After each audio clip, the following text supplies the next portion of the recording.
اللہ علیہ وسلم نے فرمایا میرا رب کریم جب کسی کو بیمار کرتا ہے نا تو پھر اللہ فرشتوں کو بھیجتا ہے، فرماتا جب پتہ کر کے آؤ کسی سے میری شکایت تو نہیں کر رہا۔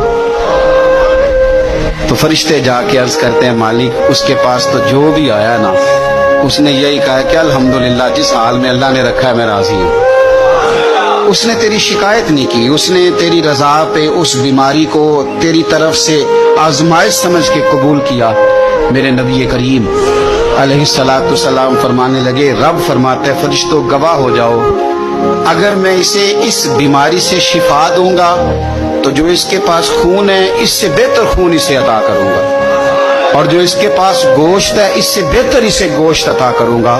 اور اگر میں اسے اس بیماری میں وفات دوں گا تو پھر میں اسے جنت عطا کروں گا، اگر شفا دوں گا تو بہترین شفا دوں گا، اور اگر وفات دوں گا تو پھر جنت دوں گا۔ جب آپ حوصلے کے